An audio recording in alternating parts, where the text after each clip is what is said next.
Choo choo choo!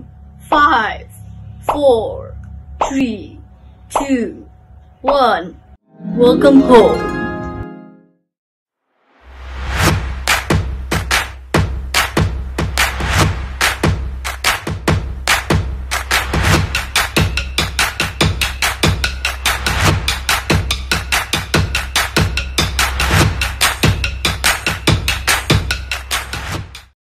Halo Little Disciples, gimana nih kabar adik-adik? Kakak yakin kalian semua sehat ya?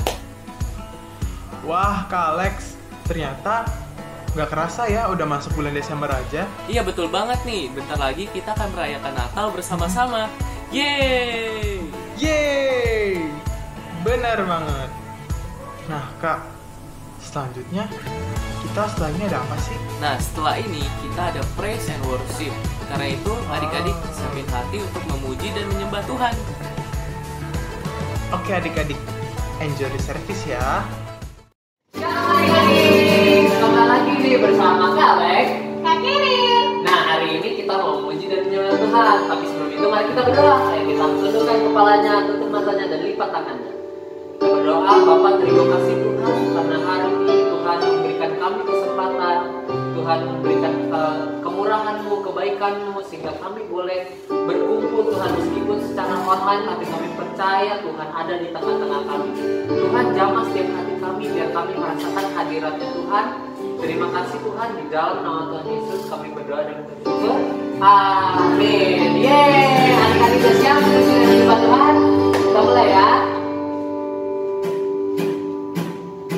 Dari pulau dan benua terdengar selalu lagu pujian baginya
Tuhan untuk pujian. Kami percaya Tuhan, pujian yang kami sembahkan menyenangkan hatinya Tuhan. Sekarang kami mau masuk ke dalam hadirat Tuhan. Kami mau menyembah Engkau Allah yang hidup. Kiranya Engkau hadir di tengah-tengah kami Tuhan, menjamah setiap hati kami, menyentuh setiap hati kami Tuhan. Terima kasih Tuhan, dalam nama Tuhan Yesus. Amin. Adik-adik, mari kita angkat tangan Tuhan. Kita rasakan kasih-Nya Tuhan.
Tuhan, kami buka hati kami siap mendengarkan firman-Mu Tuhan.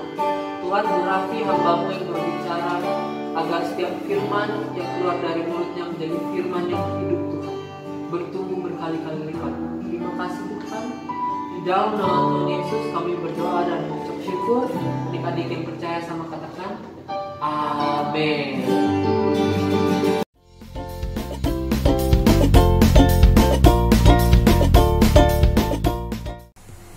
Wah, gimana adik-adik tadi praise and worship-nya? Sangat seru dan sangat penuh dengan hadirat Tuhan, bukan? Betul banget nih. Nah, setelah ini kita akan mendengarkan firman Tuhan yang akan dibawakan oleh Miss Shirley. Karena itu adik-adik, mari kita siapkan Alkitab, alat tulis, dan yang pasti hati ya. Tapi sebelumnya, Koko ingin mengucapkan selamat berulang tahun kepada teman kita, yaitu Sandi, pada tanggal 11 Desember. Selamat ulang tahun, Sandi. Oke adik-adik, enjoy the service ya.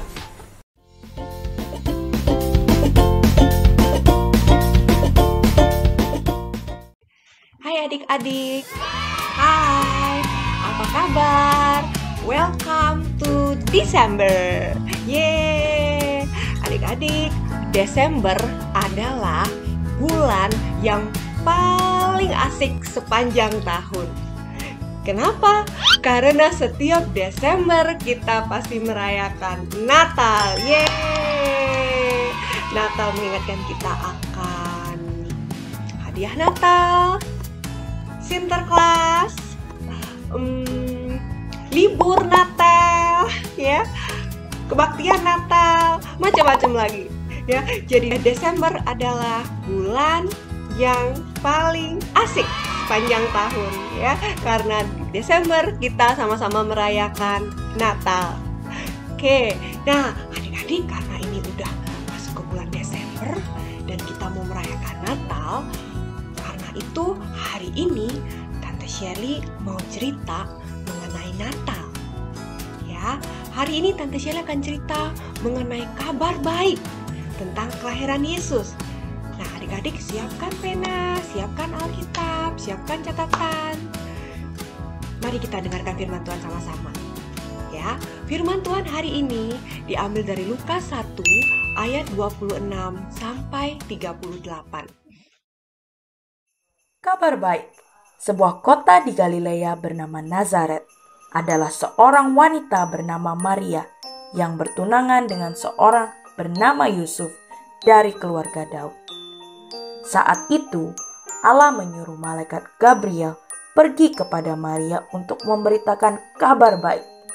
Ketika malaikat itu masuk ke rumah Maria, ia berkata, "Salam, hai engkau yang dikaruniai, Tuhan menyertai engkau." Ya, Maria terkejut ketika mendengar salam dari malaikat itu. Lalu Maria bertanya di dalam hatinya, apakah arti dari salam itu? Kemudian kata malaikat itu kepadanya, "Jangan takut hai Maria, sebab engkau beroleh kasih karunia di hadapan Allah. Sesungguhnya engkau akan mengandung dan akan melahirkan seorang anak laki-laki, dan hendaklah engkau menamai dia Yesus.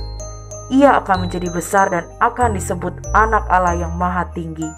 Dan Tuhan Allah akan mengaruniakan kepadanya tahta Daud, bapa leluhurnya, dan ia akan menjadi raja atas kaum keturunan Yakub sampai selama-lamanya, dan kerajaannya tidak akan berkesudahan." Dalam terkejutnya, Maria bertanya, Bagaimana hal itu mungkin terjadi padaku? Karena aku belum menikah." Malaikat itu menjawab Maria, "Roh Kudus akan turun ke atasmu dan kuasa Allah yang Maha Tinggi akan menaungi engkau. Sebab itu, anak yang akan kau lahirkan akan disebut kudus, anak Allah. Dan sesungguhnya, sekarang saudarimu Elisabet yang disebut mandul itu, ia pun sedang mengandung anak laki-laki di hari tuanya. Sebab bagi Allah tidak ada yang mustahil. Setelah mendengar kabar itu, Maria berkata, "Ya Tuhan, ini aku, jadilah padaku sesuai kehendak-Mu." Lalu malaikat itu pergi meninggalkan dia. Beberapa waktu kemudian, pergilah Maria mengunjungi saudarinya Elisabet. Sesampainya di rumah Zakaria suami Elisabet, Maria memberi salam pada Elisabet. Dan ketika Elisabet mendengar salam dari Maria, melonjaklah anak yang dikandungnya dan Elisabet penuh dengan Roh Kudus. Lalu Elisabet berseru, "Diberkatilah engkau di antara semua perempuan, dan diberkatilah anak yang engkau kandung. Sebab sesungguhnya ketika aku mendengar salammu, anak yang aku kandung melonjak kegirangan menyambut engkau dan anak yang engkau kandung." Maria memuji dan memuliakan Tuhan dan bergembira karena Allah, Juru Selamat, telah melakukan perbuatan-perbuatan besar dan ajaib dalam hidupnya. Dan Maria tinggal kira-kira 3 bulan lamanya bersama dengan Elisabet, lalu pulang kembali ke rumahnya. Oke, adik-adik, tadi kita sudah sama-sama dengar ceritanya, ya, bagaimana Maria didatangin oleh malaikat Tuhan yang memberitakan kepada Maria bahwa Maria akan mengandung dari Roh Kudus. Ya, malaikat itu memberitakan kabar baik tentang kelahiran Yesus. Nah, kita lihat sama-sama ya. Tante Sherry mau bicara mengenai ayat 28. Oke, di ayat 28 dikatakan oleh malaikat itu kepada Maria, "Salam, hai engkau yang dikaruniai, Tuhan menyertai engkau." Ya, engkau yang dikaruniai. Di Alkitab berbahasa Inggris dikatakan rejoice, highly favored one. Ya, kamu diberikan kasih karunia yang besar sama Tuhan, hai Maria. Ya, dan Tuhan menyertai kamu. Oke, jadi dari ayat ini kita tahu bahwa Maria dipilih Tuhan untuk suatu rencana yang besar, dan Tuhan bilang sama Maria bahwa, "Hai Maria, engkau diberikan kasih karunia yang besar." Ya, oke adik-adik. Nah, sekarang Tante Shirley mau lanjut. Ya, di bagian lain di Alkitab, di Efesus 1 ayat 6 dikatakan seperti ini, "Supaya terpujilah kasih karunia-Nya yang mulia yang dikaruniakannya kepada kita di dalam Dia yang dikasihinya."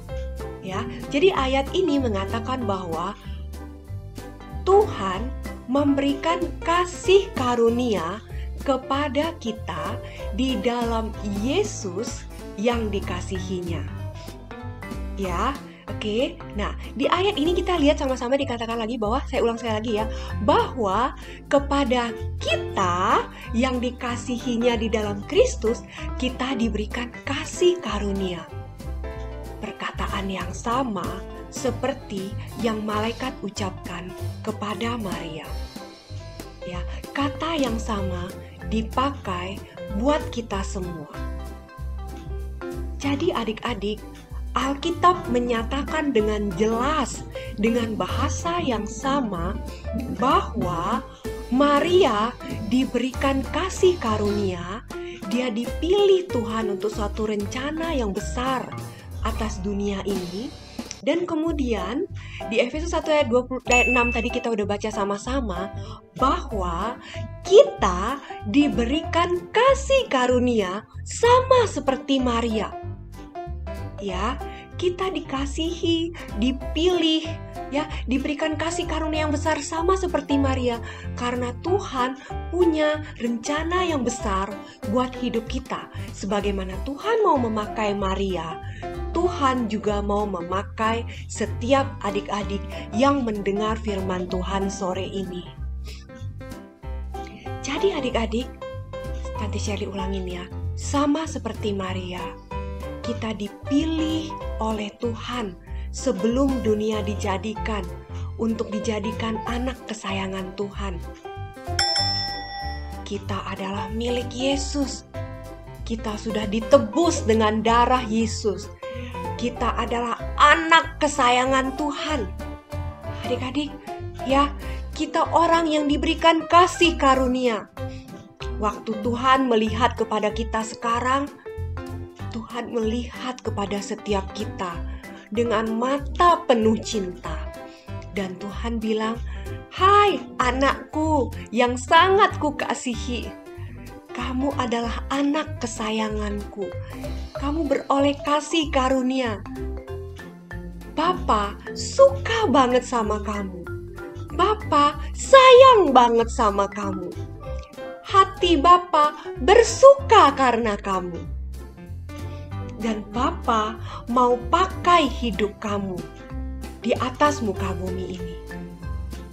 Nah, adik-adik, kita belajar dari cerita tadi bahwa Maria dipakai Tuhan. Ya. Oke. Nah, adik-adik, tadi kita udah sama-sama belajar ya bahwa Maria ini diberikan kasih karunia sama seperti kita. Oke, adik-adik, nah sekarang kita mau belajar kualifikasi apa sih yang dimiliki Maria sehingga Maria ini bisa mencapai panggilan Tuhan atas hidup dia. Karena kita mau sama nih seperti Maria. Ya, kenapa? Karena Alkitab coba Tante Shirley bagiin ayatnya ya. Coba di 2 Timotius 1 ayat 9 mengatakan, "Dialah yang menyelamatkan kita dan memanggil kita dengan panggilan kudus, bukan berdasarkan perbuatan kita, melainkan berdasarkan maksud dan kasih karunia-Nya sendiri yang telah dikaruniakan kepada kita dalam Kristus Yesus sebelum permulaan zaman." Jadi kita semua punya panggilan kudus dari Tuhan, seperti juga Maria. Ya, nah terus kualifikasi apa sih yang dimiliki oleh Maria sehingga Maria ini bisa dipakai sama Tuhan? Nah, kita mau belajar sama-sama. Adik-adik, tadi waktu kita baca Alkitab kita tahu ya, waktu malaikat itu datang, Maria terkejut dan Maria takut. Ya, tapi walaupun terkejut dan takut, Maria ini mau terima loh perkataan malaikat Tuhan yang artinya adalah perkataan Tuhan itu. Padahal adik-adik tahu nggak, resiko Maria itu begitu besar loh. Ada berapa resiko yang harus ditanggung oleh Maria yang bisa terjadi dalam diri Maria ya waktu Maria menerima perkataan Tuhan tersebut. Ya, waktu dia mau hamil oleh Roh Kudus dan dia bilang iya. Ya, risiko pertama adalah Maria ini adalah orang Israel ya yang hidup waktu itu di zaman hukum Taurat. Jadi semua masyarakatnya kalau ada kasus itu dihakiminya itu pakai hukum Taurat, dihukumnya pakai hukum Taurat. Nah, di hukum Taurat mereka di Ulangan 22 ayat 23 dan 24. Di situ dikatakan bahwa kalau seseorang ketahuan berzina, ya, dan kemudian orang itu hamil di luar nikah, maka orang itu harus dirajam, dihukum pakai batu, dilemparin batu sampai mati. Nah, adik-adik, jadi waktu Maria bilang, "Iya sama Tuhan, saya bersedia untuk hamil, mengandung bayi dari Roh Kudus." Ya, waktu itu juga sebenarnya Maria menanggung resiko pertama bahwa Maria itu siap untuk dirajam mati oleh masyarakat. Wow, resiko yang besar sekali adik-adik ya. Ya, nah resiko berikutnya yang Maria bisa hadapin.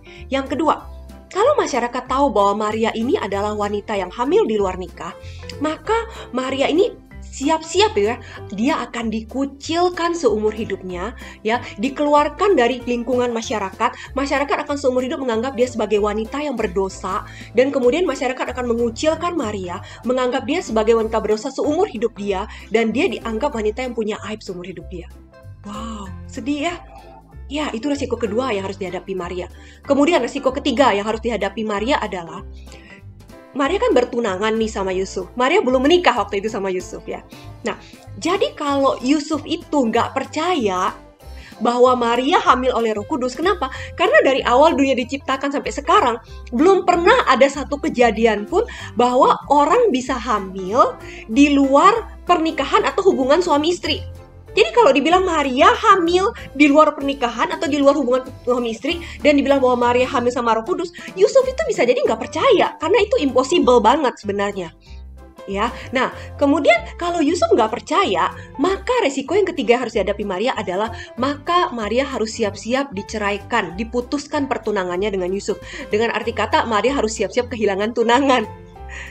Ya, itu yang terjadi ya, yang ketiga, resiko ketiga. Dan kemudian resiko keempat yang terjadi adalah, yang bisa terjadi buat Maria adalah kalau kemudian Yusuf nggak percaya dan kemudian Maria diceraikan oleh Yusuf, Maria ini kan lagi hamil. Anak yang dilahirkan nanti itu akan disebut sama orang anak di luar nikah. Sehingga nantinya resiko berikutnya adalah anak yang dikandung Maria ini bisa-bisa akan dikucilkan juga dari masyarakat karena dibilang ini anak tidak sah. Ya, begitu banyak risiko yang harus dihadapi oleh Maria. Dia bisa dihukum mati, dia bisa dikucilkan dari masyarakat, ya, bisa dianggap sebagai orang berdosa seumur hidup dia, termasuk anak dia bisa diceraikan dari Yusuf. Begitu banyak risiko untuk sebuah panggilan yang besar. Ya, tapi adik-adik saya belajar dari sini. Tante Sherry belajar. Waktu menerima waktu menerima perkataan Tuhan ini, Maria tuh nggak ngeluh. Maria tuh nggak, Tuhan kok saya sih? Emang nggak ada orang lain? Terus kenapa ceritanya harus hamil-hamil di luar nikah? Maria tuh nggak gitu loh adik-adik. Maria nggak ngomel. Tante Sherry belajar, Maria tuh nggak marah-marah, bahkan dalam hati pun enggak, ya, menghadapi situasi yang begitu sulit buat dia. Nah, seringkali di dalam hidup kita, waktu kita menghadapi tekanan di rumah sama papa mama kita atau apa, kita tuh kadang-kadang nggak tahan untuk kita nggak komplain, untuk kita nggak marah, untuk kita nggak ngomel-ngomel. Kadang-kadang kita berasa diperlakukan nggak adil, kadang-kadang kita merasa diperlakukan papa mama kok kejam banget. Maria waktu itu berada dalam situasi, ya, di mana kalau dia mau komplain dia bisa, tapi dia nggak. Kalau dia mau marah dia bisa, tapi dia nggak. Dia memilih untuk taat. Walaupun waktu itu Maria mungkin gak sepenuhnya mengerti rencana Tuhan seperti apa. Tetapi sama seperti kita. Apakah waktu kita di bawah tekanan di rumah orang tua kita, kita memilih untuk taat? Kita memilih untuk rendah hati mau dibentuk? Atau saya mau komplain, saya mau marah-marah, saya mau ngelawan papa mama? Pilihan ada di tangan kita. Tuhan memilih kita dari awal dunia jadikan untuk menjadi anaknya. Tuhan memilih Tuhan menetapkan kita untuk tinggal di rumah papa mama kita, dibesarkan oleh papa mama kita. Tetapi masa depan kita, itu kita yang pilih. Apakah kita mau jadi anak yang memenuhi panggilan Tuhan atau enggak? Pilihan ada di tangan kita. Ya, jadi adik-adik sore ini kita udah sama-sama belajar ya bagaimana kualifikasi yang dimiliki oleh Maria. Bahwa Maria memiliki untuk rendah hati dan taat sehingga akhirnya Maria dipakai Tuhan menjadi ibu Yesus dan menjadi berkat bagi kerajaan Allah. Sama seperti tadi kita tahu bahwa kita memiliki kasih karunia di hadapan Tuhan, kita memiliki panggilan seperti juga Maria. Sore ini pilihan ada di tangan kita. Apakah kita memilih untuk mau rendah hati dan taat seperti Maria supaya Tuhan bisa pakai kita atau tidak? Pilihan di tangan adik-adik semua. Dan Tante Shelly percaya sore ini semua adik-adik yang mendengar firman Tuhan akan memilih untuk mau menjadi rendah hati dan taat seperti Maria. Adik-adik semua, kita pasti bisa seperti Maria menjadi rendah hati dan taat. Mengapa? Karena kita memiliki Yesus yang sudah mati buat kita. Waktu kita mengundang Yesus masuk ke dalam hati kita dan kita percaya kepada Yesus, maka Yesus mengirimkan Roh-Nya, Roh Kudus, diam di hati kita. Roh Kudus itulah yang akan memampukan kita untuk kita bisa menjadi rendah hati dan taat dan memampukan kita untuk dipakai oleh Tuhan. Amin adik-adik. Ya, oke. Begitu cerita Tante Shelly hari ini. Tante percaya adik-adik semua belajar sesuatu dan kita sama-sama diberkati. Ya, Tuhan Yesus memberkati.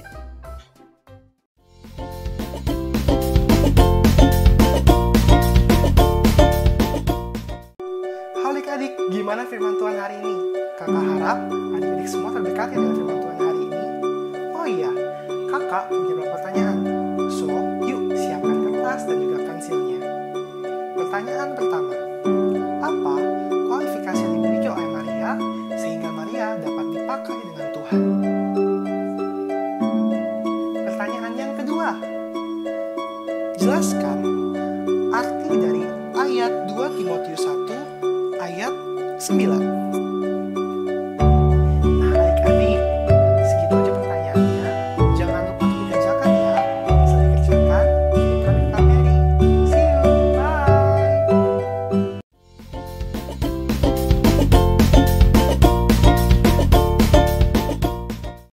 Halo adik-adik. Adik-adik, sebelum kita tutup ibadah kita pada hari ini, mari kita bersama-sama menghafalkan ayat hafalan terlebih dahulu. Nah, ayat hafalan kita pada hari ini adalah Yesaya 9 ayat 6. Oke, adik-adik sudah siap semua? Mari kita hafalkan ayat hafalan kita. Bersama-sama ya adik-adik. Yesaya 9 ayat 6. Sebab seorang anak telah lahir untuk kita. Seorang putra telah diberikan untuk kita. Lambang pemerintahan ada di atas bahunya. Dan namanya disebutkan orang penasehat ajaib. Raja yang perkasa. Bapa yang kekal. Raja damai. Nah adik-adik, dari ayat firman Tuhan ini kita dapat belajar bahwa pemberitahuan tentang kelahiran Yesus Kristus Sang Juru Selamat kita sudah diberitahukan sejak zaman Perjanjian Lama.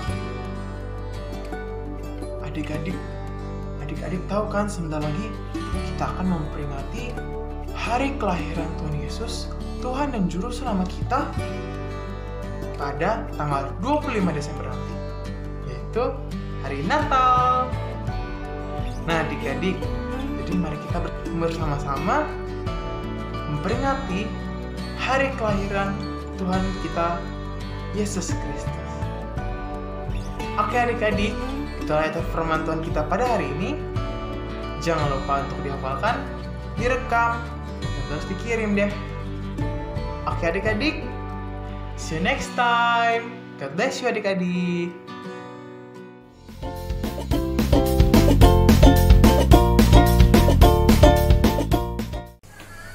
Oke adik-adik, itulah online service kita pada hari ini. Semoga apa yang adik-adik dengar dan dapat hari ini dapat dipakai dalam hidup adik-adik semua. Oke adik-adik, see you next time. God bless you. Bye-bye.